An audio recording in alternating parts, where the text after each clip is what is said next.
Practical గా ఏమీ లేదు అని చెప్పి నిన్న బాబు గారి మాటలతో అర్థమైపోయింది. ఇంకా సింగపూర్ నుంచి ఎలాంటి పరిశ్రమలు ఇక్కడికి రావని ఆయనే డైరెక్ట్ గా ఒక రకంగా చెప్పేశారు. అంటే బేసిక్గా వచ్చేవాడు వస్తాడు, అందరూ రారని కూడా నేను అనుకోను.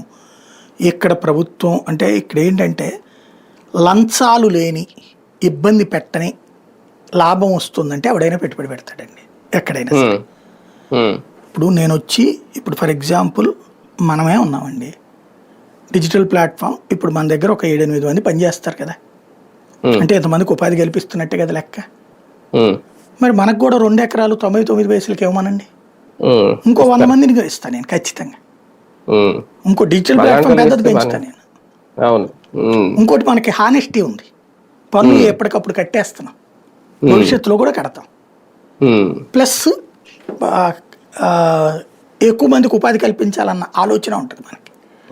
వాడు ఎవరికో ఎందుకు ఉంటుందండి బేసిక్, ఇతర దేశాల్లో వచ్చిన వాళ్ళకి వాళ్ళు ఎంత లాభం సంపాదించాలని చూస్తారు. మనం ఈ సొసైటీలో బతుకుతాం కాబట్టి ఇక్కడ మనం వెధవలం కాకూడదని ఆలోచిస్తాం.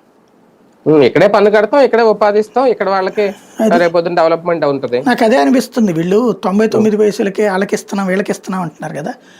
5 ఎకరాలు 10 ఎకరాలు మనకేమోనండి, ఏం అక్కర్లేదండి, సింపుల్ ఎంత లాభం సంపాదించచ్చండి. ఇప్పుడు అమరావతిలో ఒక 5 ఎకరాలు ఇచ్చారనుకోండి, 2 ఎకరాలు ఇచ్చారనుకోండి, దీన్ని